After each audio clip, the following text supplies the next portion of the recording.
Hi, welcome back to Fox Honey Farm. Today we're going to make an instructional video on your first day resettling your Nook. Right here, we got a 5-frame Nook. This is what ours will come with, except there'll be one difference. We'll have a different lid on here, and it'll be screwed down with 6 Phillips bits. So your first step when you receive your Nook will be to take your Phillips driver and remove 6 screws from the lid. This will allow you access to the bees. You might want to use a puff of smoke at this time just to calm them down, but today they're in a pretty good mood. First things first, you always want to look on your lid to make sure your queen is not on the lid so you don't accidentally lose her somewhere.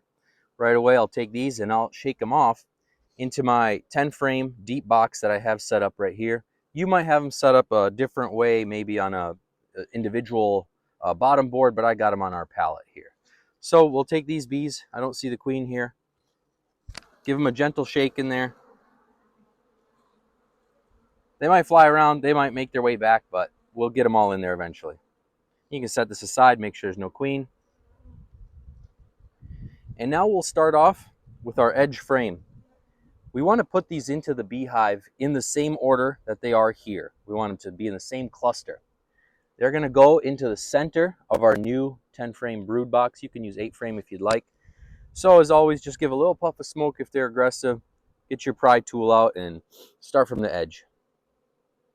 And we'll be looking for the queen as we're going through here, or any signs of damage from the transportation process. You always want to be very careful on that edge frame. That's where you can squish the most bees. So I'll just start looking over each frame, seeing if I can spot the queen.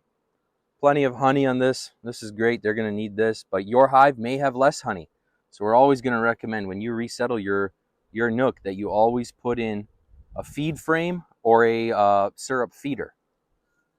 So I did not see the queen on this frame. Most of our queens will usually be orange color, maybe with a few black stripes. So this frame should be contain brood. Yes, I can see there's lots of pearly young brood in there. Yours will most likely be capped brood already, as I'm making this video a week in advance. And I spotted our queen. Can you see where she is? Right there, nice big orange one. Very easy to spot those. So now we've spotted her, we see she's laying, so you can confirm that you have a good queen and she's laying. That's what you want to see. Now we can take her, gently put the frame into the hive with the other honey frame, and slowly press it up. Get it nice and flush. Now we can remove the rest of the frames. You don't have to go as slow during this part now that we've already seen the queen. Very nice. We got brood here.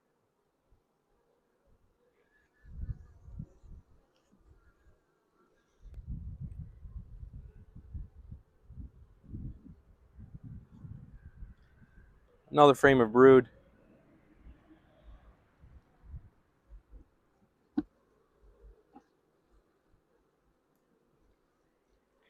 And our final edge frame, which may be honey or it may be empty, depending on how strong the bees were when we shipped them. If the beehive is very strong, sometimes we'll put in an empty comb. That way they have air space and they don't get too clogged up. These ones do look very strong. We'll probably pull out a frame before we sell them.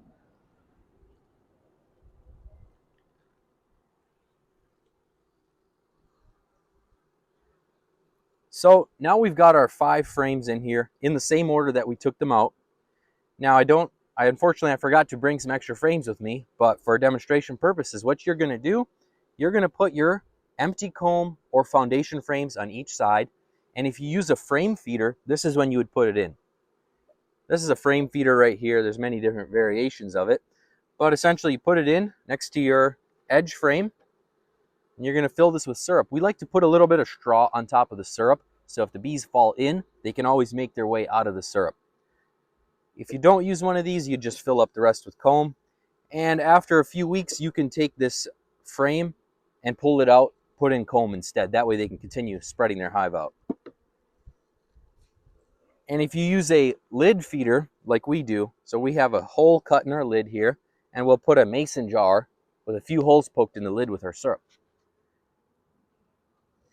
And just like that, we're done. That's your guide to your first day with your 5-frame Nook.